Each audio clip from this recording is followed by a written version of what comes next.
captivity in Maya and liberation from it is determined by the mind. If the mind is attached to the world, one is in bondage. And if the mind is detached from the world, one gets liberated. So the function of the mind is to create desires, attractions, and aversions. The function of the intellect is to think, analyze, and discriminate. So one has to fix the mind on the Supreme Lord and also surrender the intellect to Him. Bondage and liberation are decided by the state of the mind. Mere physical devotion is not sufficient.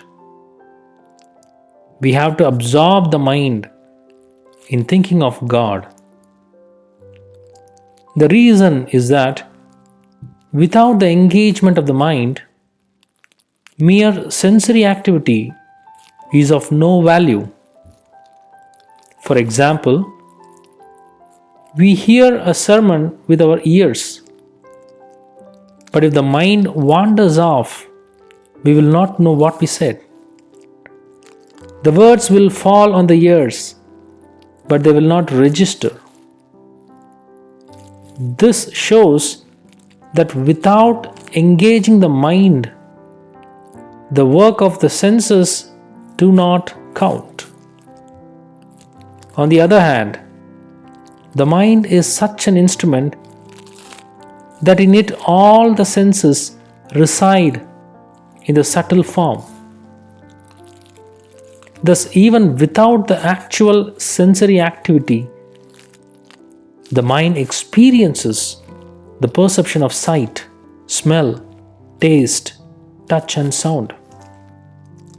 For example, at night, when we sleep, our senses are inactive. Yet, while dreaming, our mind experiences the objects of all the senses. This proves that the mind has the capacity to experience all perceptions even without the gross senses. Therefore, while noting our karmas, the Supreme Lord gives importance to the mental works and not just the physical works of the senses. Now, even beyond the mind is the intellect. We can fix the mind upon God when we surrender our intellect to Him. In material pursuits, when we face situations beyond the capability of our intellect, we take guidance from a person with superior intellect. For example, we visit a doctor when we are sick. We have no knowledge of medical sciences ourselves, and so we follow the advice of a qualified medical doctor. The doctor checks our symptoms, looks at our medical reports, makes a diagnosis, and then prescribes the medicine. We surrender our intellect and take the medicines according to the doctor's prescription. Similarly, if we are involved in a legal case, we take the help of a lawyer. The lawyer instructs us how to handle the interrogation by the opposing lawyer.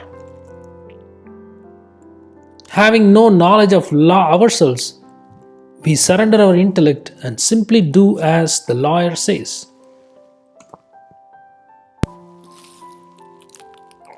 So our intellect is strapped with the wrong knowledge. And so we have to surrender our intellect to the Supreme Lord. Surrendering the intellect means to think in accordance with the knowledge received from God through the medium of the scriptures and the bona fide master.